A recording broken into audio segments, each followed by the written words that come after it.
We're ready.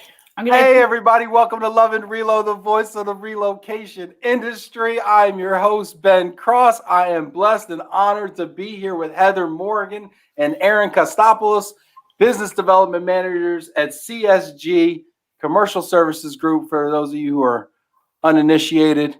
How are y'all ladies doing today? Doing well, thank you. We are great. How are you, Ben? I'm pumped up right now. I got my 5th cup of coffee today. Wow. Life is good. Man, 5th cup of coffee. Woohoo. Oh, man, the coffee budget here at Glomo is off the chain right now. But no, I'm doing great. I want to know how everybody out there watching is doing. Let's see. We got people coming in here on LinkedIn, on Facebook, on YouTube. This is great. Let's see what's going on. Now, where in the world are you ladies right now? We are in northern Kentucky, right outside of Cincinnati. Nice. Is that like Covington or what? Yeah, we're just south of Covington. We're actually in Florence Union area right now. Oh, Florence Union. Florence, y'all. So remember a couple years ago, you were going to come to Cincinnati and we were going to go eat your favorite for lunch. Do you remember what that was? Was it Skyline Chili? Skyline Chili. I was actually going to have a little bit for you today, but I thought that might be teasing you, kind of rubbing it in that you didn't have any. I don't know. I'm on the fence about Skyline. I go back and forth. It really depends on how hungry / hungover I am when it comes time for some Skyline. Yeah, but, it's an acquired taste. Yeah. I mean, listen. Okay, hold up now. I'm in Texas right now. So where am I? I'm in Texas. Chili is the national soup of Texas. I don't know. There's a lot of things wrong with that statement, but basically, y'all get the point. And in Texas, there's a few rules about chili. One, and actually this isn't even a rule because nobody would ever think to do this. You don't put it on pasta. Number one. Not in Cincinnati. So y'all are looking at me like, Number two, you don't put beans in your chili in Texas. Really? You look at y'all just like that's disagreeing with me. American. But, I didn't grow up in this area. So even Cincinnati style chili is what you're saying. The pasta, the beans, and even cinnamon in it, which is to some people. Cinnamon is the secret ingredient. That's the secret. So in this area too, you can eat, like Pepsi Coke, you could either be a Skyline or a Gold Star lover. So it's really split that way. But even in different parts of the state, with us being more northern towards Cincinnati, we're in that chili kind of belt. But if you're in other parts of the state, did you say the chili belt? Chili belt. I feel like that's like a special belt I put on Sundays, like when I ate too much. Like oh honey, get out my chili belt. You see my chili belt? My pants are falling down. I feel like, oh my goodness gracious. This is great. I'm sorry. Tell me about the chili belt. We were learning some cultural things. That's right. Tell me about the chili belt. Just how in different parts of the state, like if you go, our office is in Louisville, Kentucky, so that's only an hour and a half from us. But there are only like a few Skylines there. Here, it's kind of like Starbucks. Every corner you have a Skyline. So, different regions. So you have to come have some chili with us or some Kentucky bourbon. Now, I don't know how we put Starbucks, Skyline chili, and Kentucky bourbon in the same sentence. There you go. One of these things is not like the other, but anyway, no, this is great. I want to know your thoughts if you're watching out there. We got a bunch of people tuning in here. We got Tim and Steve and Alan and Stacy and Joanna and Sandra and Cheryl. Let's see here. I want to know what your thoughts are on chili. Beans or no beans? Just throw beans or no. We'll know what you mean. Beans or no beans. Team beans. I love it. Hashtag team beans. We got team beans going on here. Right. Sandra, I feel like you and I are growing apart, Sandra. Tim Quirk, hashtag Western New York, is loving this trio. What's up, Timmy? Stephen Meyer, household goods driver out there, Quantico, Virginia. There you go. Stay safe, driver. Alan King, Ben, Heather, and Erin checking in from Germany. Hope you're well. Look at this. We got the Germans are here. This is great. Stacy Huff, hi, gang. Looking forward to hearing today's discussion. Kathleen Baker from Texas checking in. Dallas. Look at this. Sherelle Kilgore, Team Bourbon. Excellent. She didn't even hear the beans, no beans. She's like, Team Bourbon. She Forget skipped the right to beans, the good yeah. part. Go to That's the good right. stuff. Yeah. Well, you know what's interesting about Skyline Chili, Bourbon, and Starbucks is you can put cinnamon in all of them. That you can. Look at you being creative. See, that's what we do. Joanna Remmel, greetings from North Carolina. Tim Quirk, love me my chili without beans. Thank you, Tim. It takes a real man to take an anti-bean stance in public. There's been so much bean proliferation in our chili.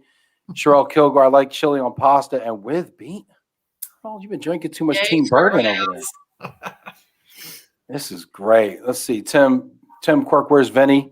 He needs to weigh in on this chili topic. Thank you. Can somebody please get Vinny over here? Send him a text.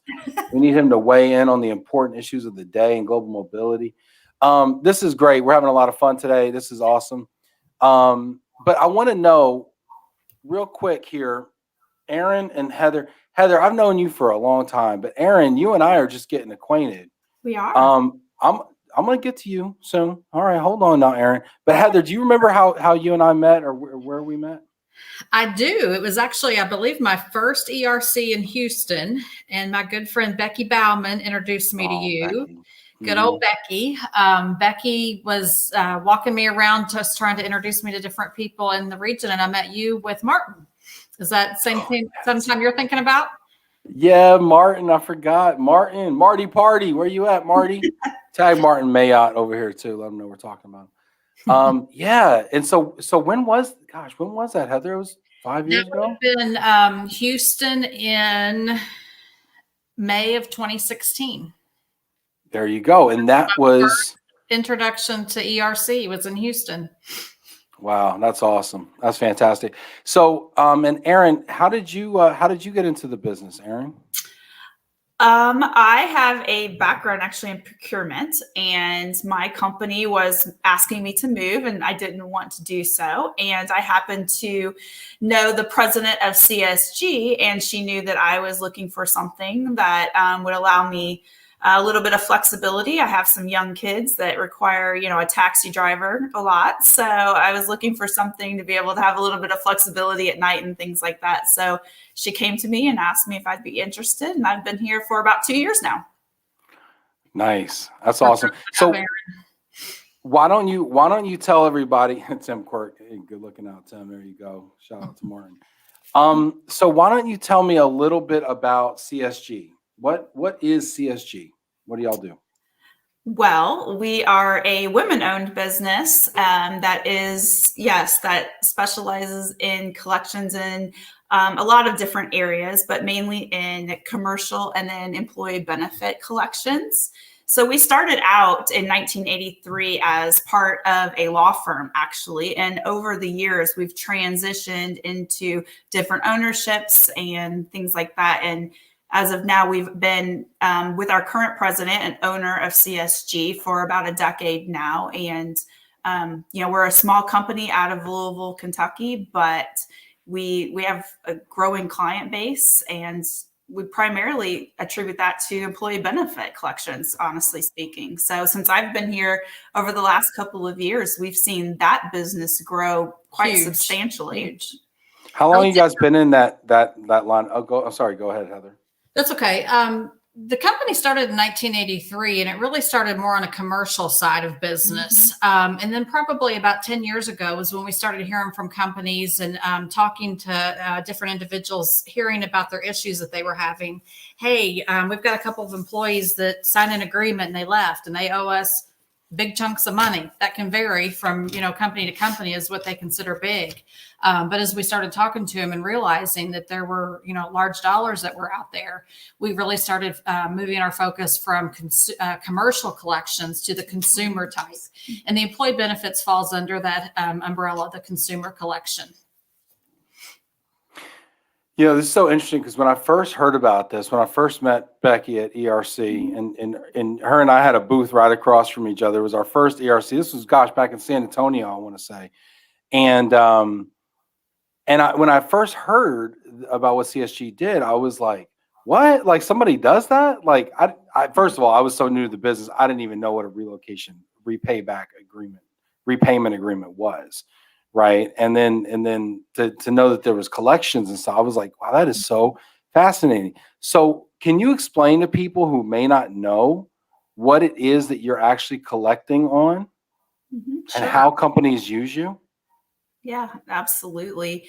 As Heather said, we do have a focus on employee benefits, and that scope is actually pretty broad. And the way we originally started was through relocation agreements, like you said, broken agreements.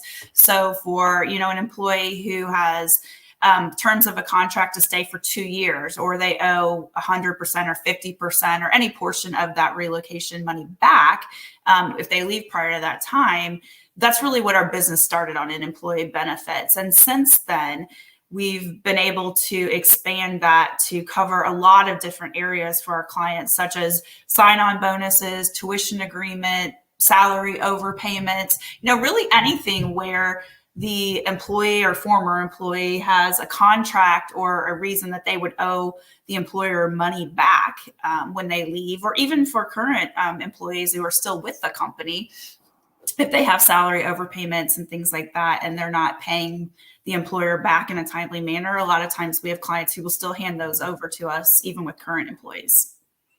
Yeah, Wow. So you guys really branched out. Okay. Go ahead, Heather. Yeah, that's where, companies may have said, we don't really have that much of a need for broken relocation agreements, or we don't relocate that many people. And we're really starting to see that more and more with everybody working remotely, that could really be a change, that companies may not be relocating, individuals across the country for different positions. But companies, if they start really looking at how much money is going out the door, it could be for a variety of ways. A couple other ones that Erin, she talked about, tuition or salary or sign on. There's also tax equalization. That's a huge dollar out there where companies have to pay that tax burden. And if the employee, received that tax check that isn't rightfully so theirs, we can help the companies recover that. Something else that we've had a lot of lately is equipment. So companies will say, hey, we've got 50 people that are working remotely, and we've given them laptops, we've given them headsets, we've bought them desks, whatever it is. And then they left. They were supposed to stay a year, or they were supposed to stay 2 years, or even if there wasn't a defined time frame, they still were given equipment that is the company's. So it's kind of like a library book. These things were on loan. So they ask for it back. And if they're not successful with getting that equipment back, they'll call and they'll say, hey, Heather, can you take this claim? Would you reach out to the employee and tell them that they need to return this equipment? So we don't physically get the equipment back. We're not in the moving business. I know some people. I was going to say, I'm just seeing you and Erin showing up to like, fine, Exactly. take my stand-up desk, and you and Erin are like, all right, 1, 2, 3, lift, and then like taking this. No, we don't. We've not decided to go into that avenue, but just hearing from a collection agency and somebody knowing that, oh, this company wants their laptop back, or hey, they want, sometimes it may not be a lot of dollars, but if you look at a laptop, a cell phone, some headsets, programming, whatever it is, it can equal a couple $1,000s. And if you take that times several employees, that can add up. And sorry, just enough. And from the equipment standpoint too, it's not just the dollar amount standpoint. Honestly, there's a security risk for some of our clients. So they want those desktops and those laptops back because for one reason or another, they can't clear them, remotely. So we've had a lot of that coming into us lately too, is asking us to get equipment back to the client in order to withhold security issues. And that's something that we actually expect to see more of. Uh-huh. And with COVID and the changes in the relocation arena, we honestly see our business shifting a little bit. We don't expect relocation to completely stop, of course, but we do expect to see a significant decline in broken relocation agreements and what that has traditionally meant. And so we're definitely looking at the other areas and where we're going to be able to help clients grow in those areas as well. And I got so many questions here, Heather. I got so many questions, and I want to encourage everybody who's watching. We got a bunch of people here who are tuned in here. I want to hear your thoughts, your questions here for Heather and Erin. We've got Tim and Fernando and Brett Perry and Janet, Sandra, who's still Team Beans, even though like she really needs to stop. Sandra, you're killing me, Sandra. Just kidding, Sandra. Jill Parteka here. This is great. We got a bunch of people. I'd love to hear your questions for Erin and Heather about this. This is fascinating. I didn't even know y'all did all this stuff. This is really cool. We got Fernando checking in from Brazil. Says y'all bitten by the mobility bug. It happens to all of us. Brett Perry, good day from Chicago. Great topic. Janet Turner. Hey, Heather, good to see you finally on. That's Janet. Awesome. Elizabeth Soley, hello from Jacob Street Partners. Hello. Hey, Elizabeth. Elizabeth, I'd love to know if you see an application for collections of anything, benefits, premiums, whatever, in your line of work. I'm curious. I'd also love to know, we got corporate housing in the house. We got household goods moving in the house. I'd love to, we got mortgage here represented here. I'd love to know if you see any applications for collections in your area, because there's so many different applications. I wanted to ask a couple of things. So when you're dealing with, like, let's say, let's kind of go down in each kind of vertical. Let's go down each kind of application for this service. What is the standard policy for, like, let's say a relocation payback? As far as terms, like of the policy? Yeah, terms. Yeah, correct. So even since I've been with CSG 5 years, I've seen a shift. It seems like early on you saw a 1-year agreement, and then companies were saying, this isn't really even worth our time to have a 1-year agreement. Let's change the terms. So companies started going to 2-year agreements, which seems to be pretty standard of what we see. Yeah. Some will have 18 months. Some have been 3 years, but 2 is what's pretty standard. Even within that, you'll see some variation. Some companies will be, you have to stay 2 years or you owe 100%. Other companies will be a little bit more flexible. You have to stay 2 years or it's prorated, maybe 50%, 75%. So it really depends on the company. And that can vary from, we work with companies of all sizes, from small mom and pop shops to large Fortune 100 companies. So really the terms can vary. We see a variety from, all types of companies. But I would say 2 years is the standard. Language can even vary. And that's something that we'll look at, as we'll help companies to look at their agreements. Some companies, they'll come to us and they haven't updated their language in years. And even in the last, year, as far as things that have changed in the world, clear and concise agreements are very, very important in just so many areas. What are some of the language issues or edits that you recommend most often? A lot of times it needs to be very clear that they owe this money back within a certain amount of time after their termination. So if you leave it open-ended, that allows the former employee to say, well, then I'm going to pay you back $1 a month until I pay off this debt, right? We've seen that, of course. If it's not clear what the time frame is, then it makes it more difficult for you to aggressively go after that money. We've also worked with several clients. Well, let me ask you about that, Erin, before you go in, because I want to just hammer this out real quick. I want to be clear and concise about what we should be doing. What would you tell a client who doesn't have that language in there? What would you say is a best practice on when they should pay that back by? I would say typically what we see is anywhere between upon termination, which is definitely the more strict of all of the agreements we see. I would say the most that day. That day, hey, it's due. Then you're fired and you owe me 10 grand. Exactly. That's obviously the most That's a tough aggressive conversation. that we see. Exactly. I would say the most common one we see is 30 days, that it's due within 30 days of termination. And then, as I was getting ready to mention, that a lot of them have now incorporated into their contracts that if you do not pay it back within 30-day period, it will be subject to working with our collections partner, commercial services group. That way, when it does, or if it does get turned over to us, one, the employee has already heard of us, of commercial services group, so they don't believe that they're getting, some kind of hacker calling them, some kind of, person that is just trying to steal money from them and get information. So they've already heard. Like those phone calls I get from the IRS about how I got to give them like $500 right now as the cops are coming to my house. Yes. Exactly. and I understand people's concerns. You can't be too careful in today's day and age, but it definitely does help if our name is already in the relocation or the termination agreement, that someone's already heard about us. And then of course we're happy to, help confirm that for anyone who calls in and wants confirmation. But going back to your original question, I definitely would say it's best practice to have in there that this money is going to be due within 30 days of termination. If it is not collected, then it will be subject to hand it over to our collections partner, CSG.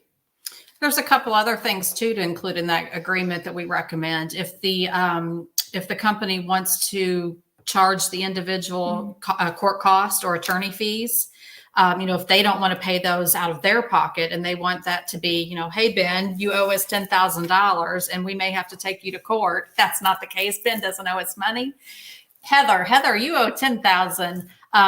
If it's not in the terms of the agreement, then state by state, it can vary as far as what we can and can't do. So the more specific their agreements are, the better. One thing that we see sometimes, the person didn't sign the agreement. That's very frustrating for a company when they see that somebody owes like $100,000. I have one like that right now, and the person didn't sign the agreement. So sign and date. Remember back in school when the teacher passed out your homework and said the first thing that you have to do is put your name on the paper. So I would encourage companies, when they meet with the individual on that first day of hiring, to make sure that everything's crossed, I's dotted, T's crossed, dated. Those are just very, very easy things to do to ensure that they can collect. So are you saying that if I don't sign my repayback agreement, then it doesn't apply? It will not hold up in a court if it gets to that point. Yes. So we obviously can try to collect as CSG, but if it does get to a point in time where we would recommend legal action or some legal involvement, it will not stand up in a court to receive a judgment if it's not signed. And we've even had people try to sign it upside down, and things like that are all suspect. And depending on the judge and the jurisdiction and which state you're in, some of those like just little things that at the time you might not have thought anything about, they can really impact you later down the line. Yep. Wow. Nowadays, companies use e-signatures, and e-signatures are fine. But you have to have some type of proof that the document was reviewed and signed. Wow. Interesting. We've got some great questions coming in. I'd love to hear more of these questions. This is fantastic. Here, let's see. Tom Brun here. Do transferees or assignees ever send an attorney letter to cease and desist? If so, how does that typically play out? Tom Bruin, how are you? And wow, what a question. You've been doing your homework. Yes, cease and desist is something that we hear. If that happens, typically that would come from the individual. It can come in two ways. Either the individual can tell us to cease and desist, or his attorney can. And for those of you that aren't familiar with those terms, that means that we cannot communicate with them any longer if they say cease and desist. Now, there are a couple variations in there. If they say, quit calling me, we can't call them, but we can email them or we can send a letter. If they say don't. So quit calling is different than cease and desist. Quit calling does not hold up, but cease and desist does. Yes, right. They have to be very specific about their language and what we can and cannot do. Yep. I'm going to start answering the phone, cease and desist, and then hang it up. Is that going to work? We're lucky that more people don't understand that rule, quite frankly, because it's an easy out for them. It is, but I will say, even though CSG cannot contact them, that doesn't mean that our partnering attorneys can't. So if you tell me, don't call me anymore, don't communicate, cease and desist, if we have an agreement with our client, we can send the file to our partnering attorney. We work with counsel all across the states, even international. So we can have an attorney send them a letter or phone call or email on the client's behalf to say, hey, you owe X dollars. So it doesn't mean that that's a total done deal. It just means we have to take other methods or measures to be able to collect. So if they tell that attorney cease and desist, then you can kick it to another partner and so on and so forth. I mean, because it doesn't just go away, right? You'd probably file suit. We'd have to file suit against them. Yeah, they cannot tell an attorney to cease and desist per se. They the steps for them would not necessarily be to contact them, but then we would just file suit, and from that point on, they have no choice but to discuss and to follow the steps that go in line with trying to get a judgment from the courts. And then once a judgment's issued, I'm assuming like, is there like a garnishment or a lien or something like that, please? There are different post-judgment activities that we can take depending on the situation, depending on the state, quite frankly. So some states have restrictions on what kind of garnishments, if we can do wage garnishments, if we can do liens on housing. There's a lot of restrictions that do go state by state, and it's very convoluted. Not too long to go into on this show, unfortunately, but we have 35 more minutes. Trust me, it would take all of it. It's not a real fun, sexy conversation. No, it's either, not. But I will say one thing to keep in mind for those out there that may wonder, CSG, the collection industry in a whole is a very complex industry. And we take our job very seriously. We have to make sure that we are compliant, like to the T. So we follow FDCPA, and that's Fair Debt Collection Practices Act. So there are a lot of rules and regulations that go within that as far as what we can and can't do, even as far as when we can call someone, what we can say. Sometimes, even if you just look at like the thought of collections, it's like, ooh, you kind of usually people don't have a real fun taste in their mouth about, oh, let's talk about collections. But, we take a very professional approach with it. And we try to really work with our clients to see what type of style they would like for their collection efforts. It doesn't matter, even if they want us to be, hey, I want you to be super aggressive. Our style is not like that. We can definitely, tweak some initial letters, different things depending on if they're branded by the client or by CSG. There's different things that we can do, but we definitely follow FDCPA. We have to make sure that we do everything to remain compliant. We are audited annually. We have what's called a SOC 1 and SOC 2 audit. We take our security measures very diligently. So, if people are wondering, like, are you legit? How do people know that you're not just some, random person calling asking for you money? look like you're just calling me from a basement right now. I don't know. Well, we are. Home sweet home.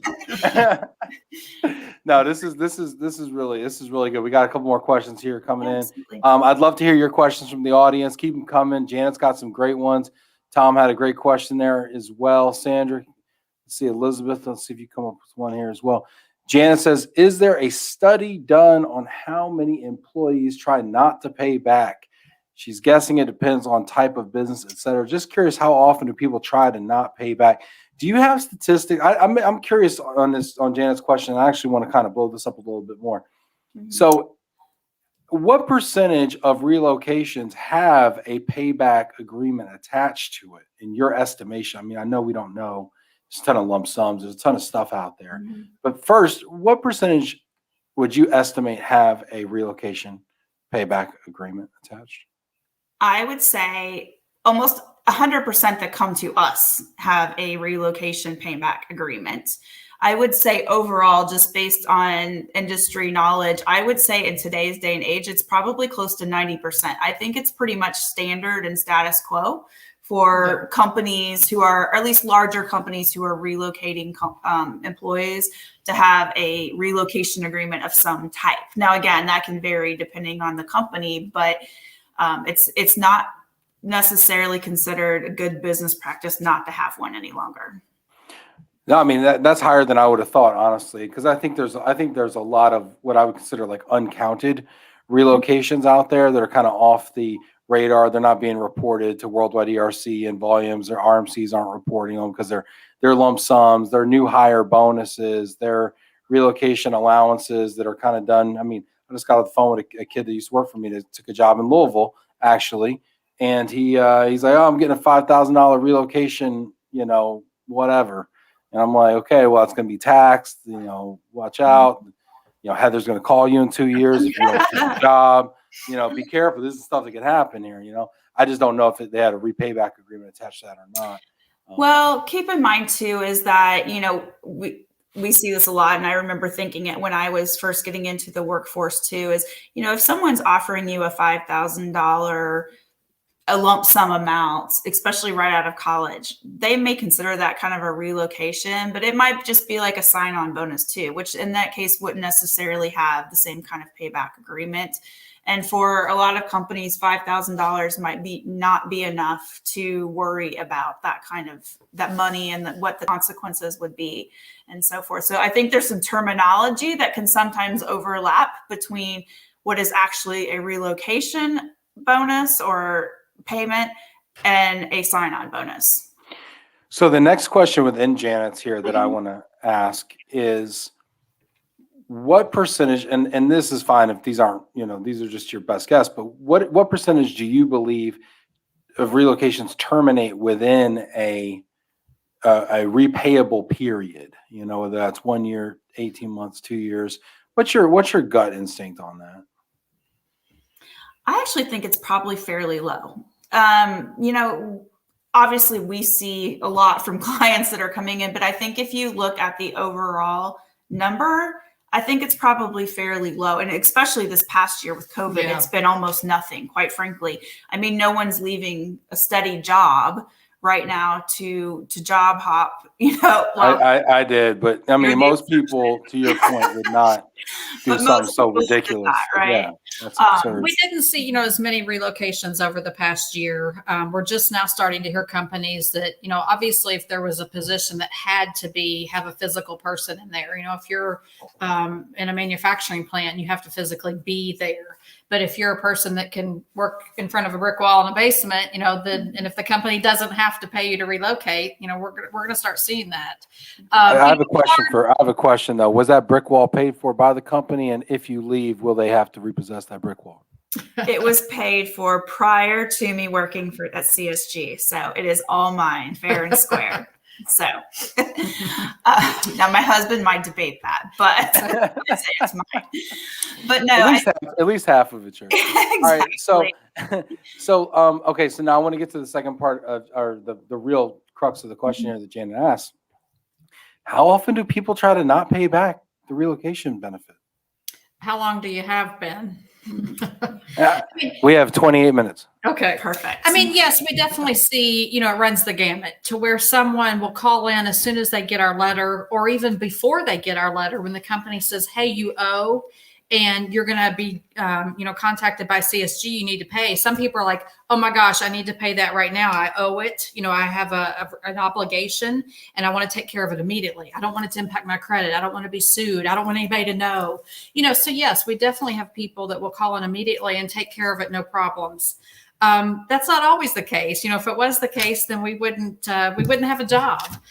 You definitely are going to have some that, want to question, is it legit? Did they send me proof? I want to see that this is really, you're really working on behalf of my company.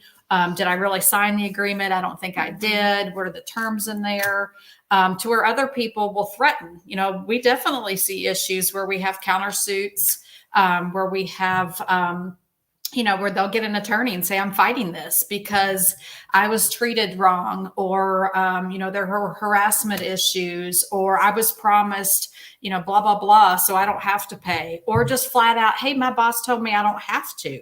So then we'll have to go back. I mean, that's Erin and I, we do, in addition to new business development, we also do day-to-day operations and work with our clients very closely to just ask questions and find out, okay, this is what Mr. So-and-so told us. Was he told by a higher up that he didn't have to pay? So, I mean, we definitely see, a good portion of people that say, I'm not paying it, or I won't pay it, or you're going to have to sue me before I'll pay. I would say a good, of the files that we see, I would say a good 70%, 60 to 70% of them definitely initially try to fight it in one way or another, whether that be just ignoring our collectors' phone calls or hanging up on us, or telling us that there's flat out not going to pay it. It honestly depends, Ben, on a little bit of the type of employee that you're going after that owes the debt, as well as how much the debt is. If it's a $8,000 file, we're more likely to try to be able to work out some kind of payment plan versus if it's a $100,000 file, some of these executives are going to say, no, not until I'm not going to pay it until they make me. I'd go to Mexico over 100 grand. Yes. I'd be like, come and get me. I'm out, cease and desist. It can vary too, because it kind of, you think about, as the person, do they care about their credit?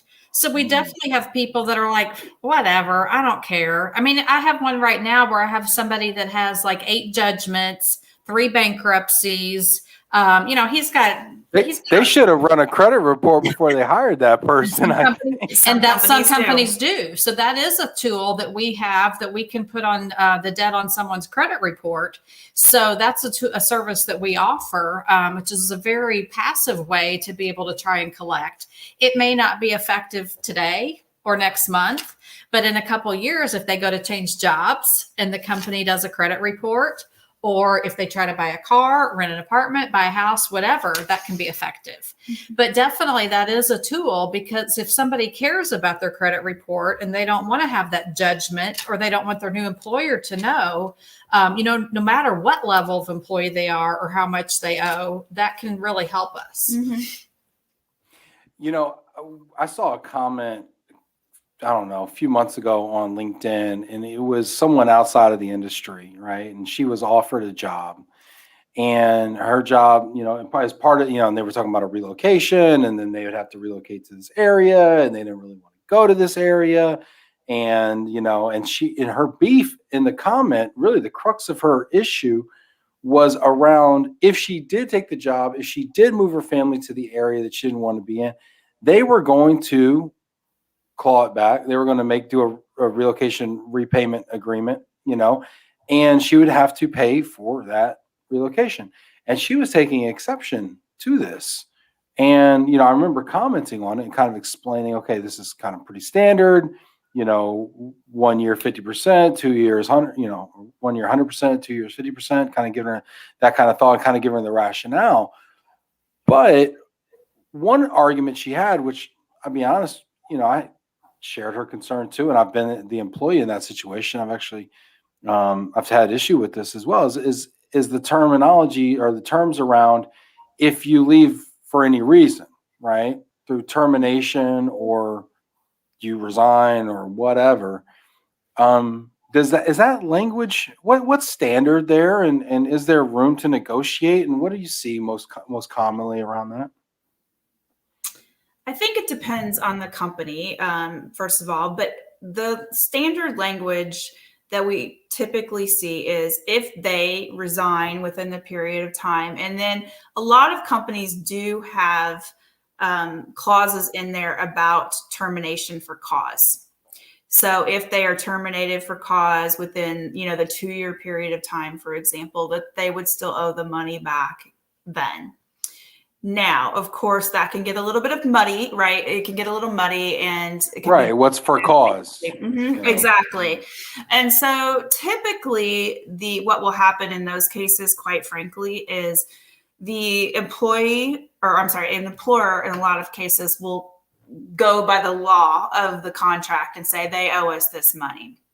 And then the employee is going to come back and they're going to bring up cases. And what we see most of the time at the end of the day is there's a settlement agreement that happens on there, and they come up with some kind of mutually agreeable dollar amount that the former employee is willing to pay, and the employer takes less than what by law the contract would end up being. And that's not always the case, obviously, but we do see that happening a lot in those specific situations, because depending on what the dispute is from the former employee, a lot of times it's not worth it for the employers to to get into a situation where it might lead to a countersuit or something along those lines.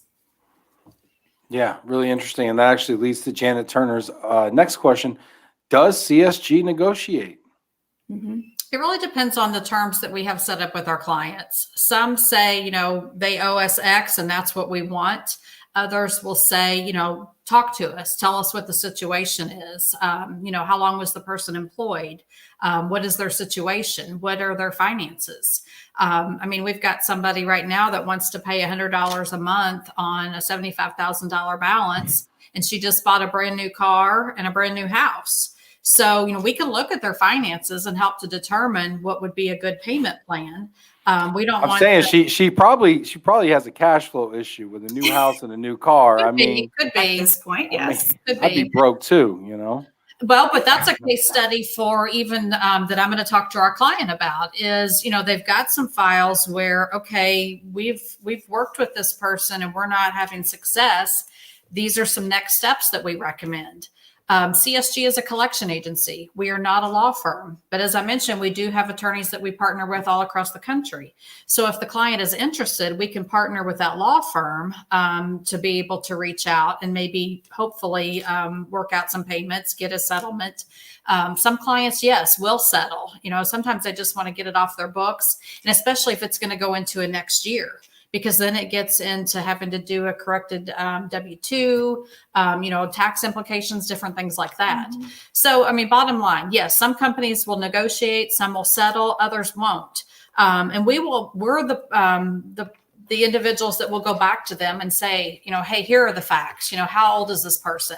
If they're 65 years old and they don't work and they don't have property and maybe they filed bankruptcy, it's probably not worth pursuing, maybe take a settlement, take what you can get.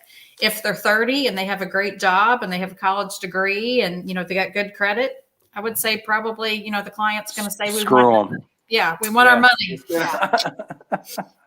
This is great. We got some great questions. Keep these questions coming in. We'll try to get to all of them. Sandra Clary says, when, if at all, do you see a collection case weakened if the employer didn't force repayment in previous cases with other employees?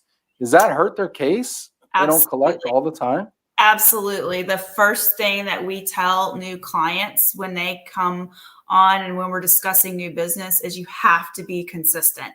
You have to be consistent with how you approach the repayment agreements and whether or not you decide to collect from your former employees. If you don't, a few things are going to happen most likely.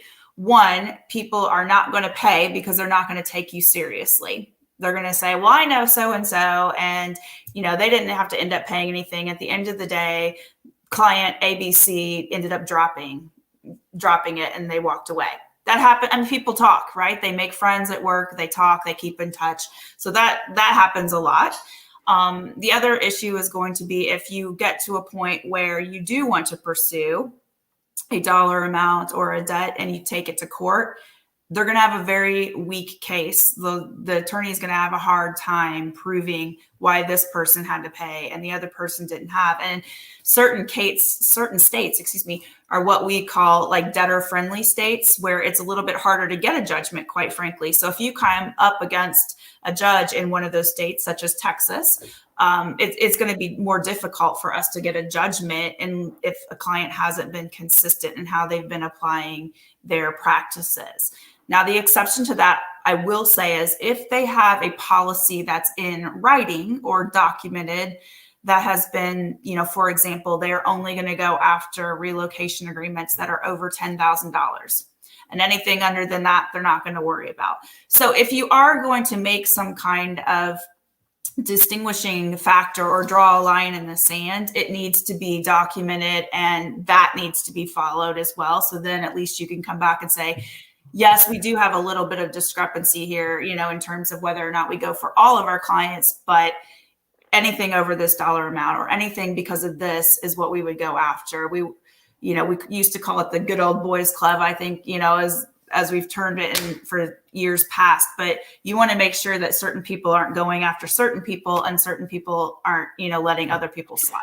I would think it would open the door for discrimination cases, Absolutely. right? Depending on who you're, Yes. Absolutely. And I think that's where companies are like, oh, my image, what if we go after somebody? And that's something that I'd like to talk about is, you have to look at this as a business decision. Is it any different for your mortgage or for your car payment or for anything else that you owe? This is a business decision. And if you sign an agreement, you have to take the emotion out of it. And that's where it helps to utilize a company like CSG, is that we can manage the whole process.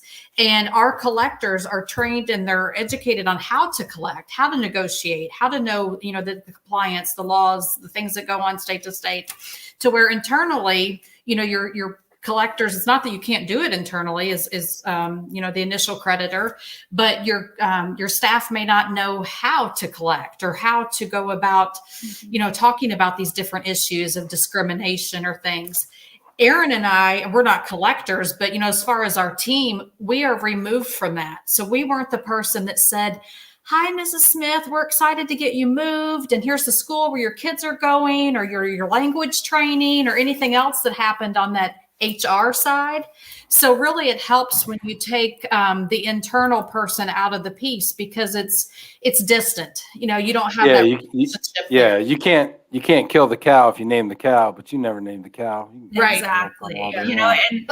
And there also is some risk. Kill the cow. There you go. Yeah, we'll figure something. We got analogies here. We got this. Now this is good. There's also I'm sorry. Go ahead. No, that's okay. I'm sorry. I didn't mean to interrupt you. No, there's also a risk with not using an outside collection agency as well. Obviously, a lot of companies do this internally, and you can absolutely do it. But like I said, there is a risk associated with that, because there are a lot of complex laws and regulations that have to be followed in the collection industry. And if someone says something, it could come back and get you in trouble. For example, you could never threaten a lawsuit or credit reporting if you have no intentions of doing it. You could never throw that out there. And that's just one, small example. But I feel like customers do that all the time.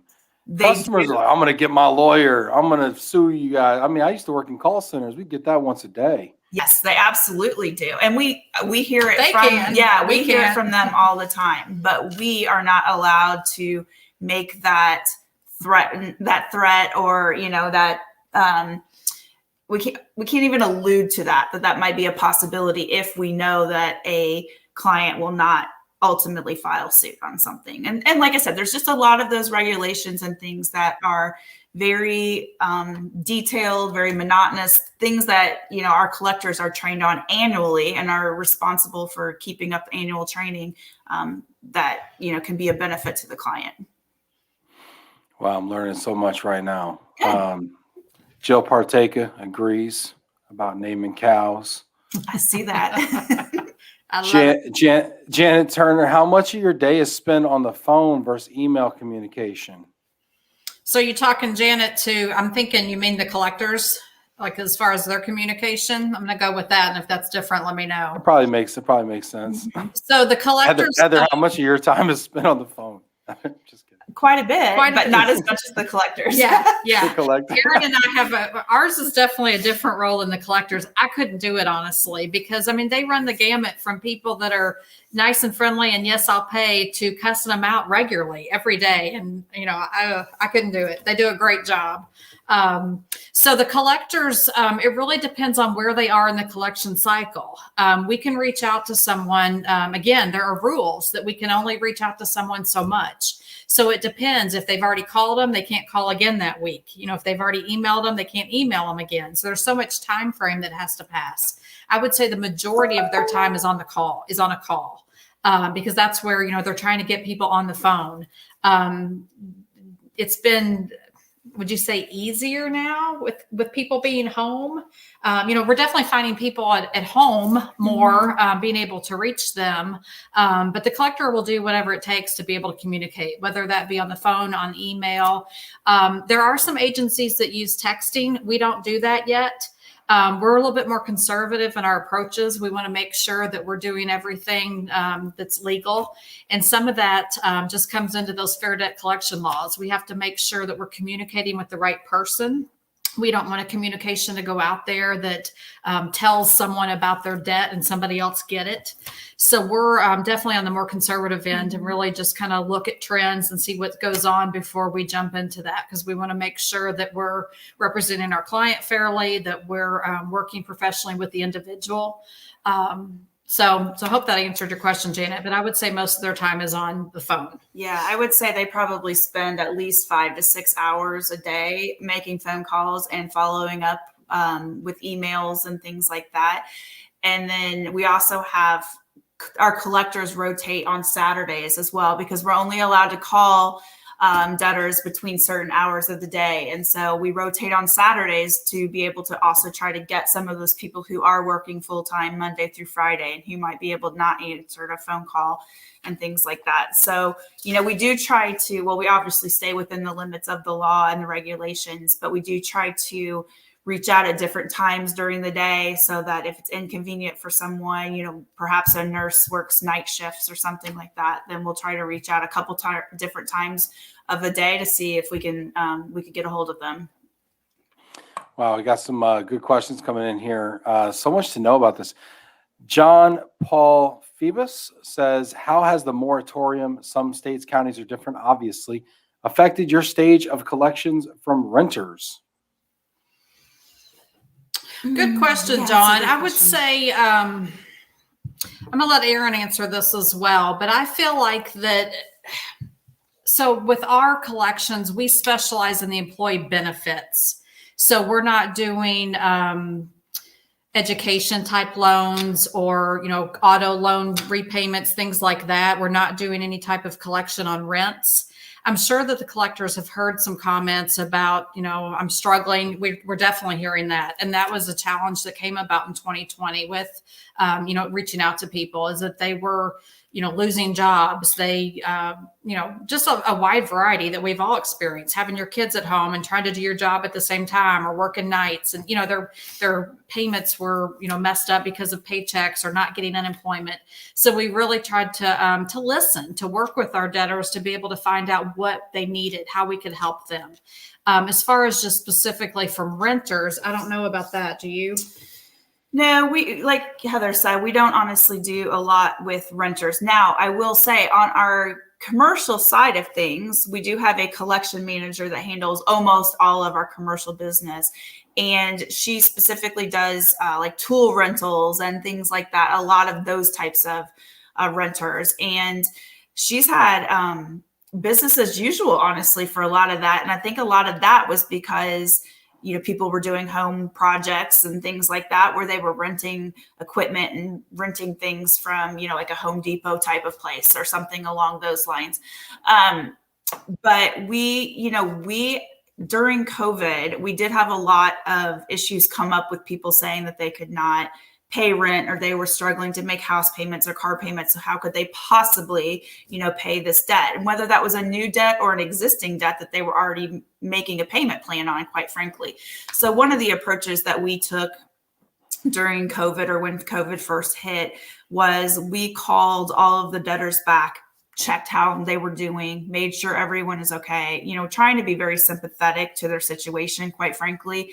And we talked with all of our clients, kind of laid out some terms, but we offered extended payment plans. We halted payment plans temporarily for a while to allow people to get their feet underneath them if they had lost a job or something along those lines. We stopped credit reporting temporarily. So again, we kind of went through a lot of things to help with those renters and those people who were struggling during the COVID pandemic, especially at the beginning of it when everything was just in mass chaos, quite frankly. We tried to take a very, very sympathetic approach and very much loosened our requirements and our I guess, demands on debtors. And our clients were all on board with that. They were very good to work with. We really want our clients to know that we're working on their behalf, and we understand that there's an image to withhold. There's a culture in most of our clients that, they understand that here's a contract that somebody signed and they owe us a lot of money. We want to get that back. But we want to do whatever we can to work on their behalf to collect that money. And again, it's just trying to work with the individual and figure out what's best for them. A lot of times the clients will just say, you know what, I don't care how long it takes to get it, as long as we get it back. Erin talked about consistency, but even in the beginning, like when you hire someone, to communicate with them as far as the terms of the agreement so that they know what they're getting into. Even before they leave, sometimes somebody may just leave. You may not know in the payroll department that somebody's gone until they've actually left. But if you have a situation where you can actually meet with the individual first to say, hey, I want to let you know, the terms of your agreement are this, and you're going to owe money, but we're willing to work with you. And our partner, CSG, will work with you. So, and sometimes clients will send us notes and they'll say, hey, this is a situation with this person. They've got health issues or they've had a spouse that's passed away, whatever. Please feel free to work with them for whatever they need. And we really, we want that approach or the perception of CSG that we are professional. Sometimes people have the thought of like, oh, we're going to come steal your car in the middle of the night and break your leg. You should do that. You should try that one time. Just send a message, just send a message. Out for us. We've got one more question before we get into our top 5 times 2. Sherelle says, is there a particular industry that is more consistent to collect, and opposite, which industry is more lenient on payback? 30 seconds. I don't know that there's a specific industry that's more lenient on payback. I think some of the industries that we see that are consistent to collect are more like pharmaceuticals, some of the big tech, those kind of things where they have, quite frankly, a lot of executives moving around. So we deal with everybody from retail to farm to automotive, things like that. But typically executives tend to be more thoughtful on worrying about or more worried, I should say, about what's on their credit reports, what's going to happen. They don't want lawsuits, things like that. So they're more likely to pay back. So in some of those big industries like big tech and pharmaceutical and medical that we deal with, I would say those are probably some of the more likely to collect on an easier amount. All right. You guys like playing games? We Switch do. topics here. All right. Playing games? All right. Are you competitive? Erin, are you a competitive person? Yeah, absolutely. Heather, are you a competitive person? Probably not as much as Erin, so I'll stay a little bit. Bring it on. All right, what should we play for today? We need a little friendly wager here. Money, Ben. It's all about money. Money. Okay, so we have competitive and greedy. I like it. All right. So then here's what we'll do. Money is what we do. Hey, Ben, I was going to buy a shirt today that had dollar bills all over it, but Erin said it was too tacky. We just work instead. There's nothing too tacky for Love and Relo. Hey, all right. So then here's what we'll do. We'll play for $20 here. Okay, we'll play for $20. So I'm gonna Venmo the winner $20 here. All right. Stacy all of a sudden sitting up. She's like, I thought it was a volunteer gig. There's money thrown around. All right. So here's the deal. We're playing for $20. We're gonna do a top 5, but it's gonna be a head-to-head top 5. Ooh, head-to-head top 5. Okay. I am the judge, jury, and instigator today. Okay. So we're gonna do a top 5. So what is our top 5 that we decided to do today? Things I love to spend my extra money on. Woohoo! Nice. This is where we're spending those COVID checks. This is where we're getting those COVID stimulus checks going to here. All right, sweet. Top 5 things I love to spend my extra money on. Let's see what number 5. So each of you filled out a top 5 here. Mm-hmm. All right, and this is interesting to me. We've never done this before. We're breaking ground over here. Okay. All right. So let's see what Heather said. What's Heather's number 5? Entertainment. Explain yourself. 20 seconds. Entertainment can be a lot for me. I have 3 kids, so it depends on if it's for them or for me. But last year we bought a boat, so a lot of money is going on the boat. So that would probably be my entertainment in a quick explanation. Dang, girl, entertaining boat. Okay, yeah. Entertainment's a tax category, and it's like a partial write-off. Oh my goodness, a boat. Okay, entertaining boats. What was number 5 for Erin? A good night out with some friends. I have small kids at home, and all I do is run them around and go to sporting events. So anytime I can get out with some friends, I'm on board. All right. Well, normally I would pick a night out with friends, but I didn't realize that Heather's entertainment was a boat. So I'm going to take that entertaining boat. So 1 point for Heather. Okay. 1 point for Heather. All right. Number 4. What did Heather put for number 4? So kind of the outdoor living area. We're doing some new patio furniture and a fire pit so we can sit outside and drink some wine and watch the stars and just be outside. I'm sick of being in. So the outdoor pillows and plants and flowers, that's my home decor. If I had your extra money, I'd burn my paycheck. Okay. That sounds pretty nifty. Let's see, Erin, what'd you have for number 4? A nice bottle of wine. Damn, that's practical. Yes. You know what? I like a good wine. I like outdoor living areas too, though. That's the posh stuff. One of those too. She's getting I got a nice one. Yeah. You know what? I'm going Heather's home decor here. Okay, outdoor living area. She got the whole situation. 2 points for Heather. Goodness. She's gonna drink her wine on my patio. That's right. Erin said she's competitive. She's not looking very competitive right now. All right, number 3. You know what? We're gonna switch this one up here. Okay, Heather, go ahead. Number 3. Clothes and shoes. That's kind of boring, and actually I haven't spent much lately because there's no travel. So I like to buy clothes and shoes, but right now I look at my closet and I'm like, oh, do you miss me? I love it. All right, number 3, Erin.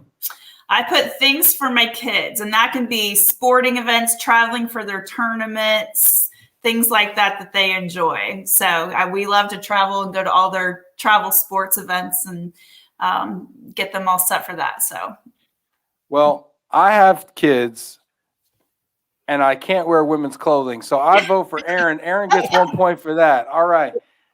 Let's see what Erin put for number 2. So I put home decor and improvements, but I meant like making my space to entertain. So similar to Heather, we put in a pool last year and it's just getting ready to open next week. And so we wanted all of the kids, all the brats to stay around our house and hang out. So we are putting a lot of our extra money that we've been saving by not going out during COVID. And we put that into our outside patio and our pool for the kids and for our family and friends. Nice. Heather, what'd you have for number 2? I don't think I can compete with her outdoor area. I like to spend some money on food. That's probably our thing, is eating out, is cooking, trying new restaurants, trying new types of food. So I like to eat. Yeah, I do too. Well, it sounds like Erin does too, because she bought a whole pool with her eating out money. I did. So, I like to eat too. That's not a secret. But gosh, I would love a pool this summer. So I'm gonna go with I'm gonna go with a pool. I'm gonna go with Erin's pool. That's another point for Erin. I'm not kidding. I know. Tell me about it. I got like a mud hole over here. All right. Number 1. Let's see what Heather put for number 1. I have to be nice and say I like to spend money on my kids and dogs. I have 2 in college, so that's where a lot of money goes. And I have 2 dogs that are my furry kids. So I would say that there's really not much left by the time I guess you start with them though, that they get the most. So interesting. Erin, what'd you put for number 1? Traveling with my family and my friends. So we actually just got back from a great spring break out west where we went hiking in the Grand Canyon and Utah. And we take a trip every year with 5 other families in our neighborhood and all their kids. And there's 30 of us. And we go stay in one big house. And that's what we do every summer. So that's one of my favorite trips every year as well. So nice. I was saying, wow, what a great socially distant vacation. Yeah, Grand we don't really within the small bubble of our neighborhood. You got a COVID bubble. Look at that, like Texas. We do. We have a COVID bubble. I need to drink all my wine with. Well, I'm gonna vote for your traveling COVID bubble, Erin. So that's 1 point for Erin. Erin, you won by 1. So I'm gonna Venmo you $20, Erin. That was a close one. It's just enough to win. She just wants she's now she'll know that I won. I beat you. That's awesome. We also have some suggestions here. Janet Turner is donating wine to the cause there for Erin. And she's also saying, Heather, if you need some good clothing ideas, you can wear the same dress for 100 days in a row. Are you still doing that, Janet? That is awesome. I thought that was cool when I saw you post that. She does scarves. Great. All kind. You got to see it. It's great.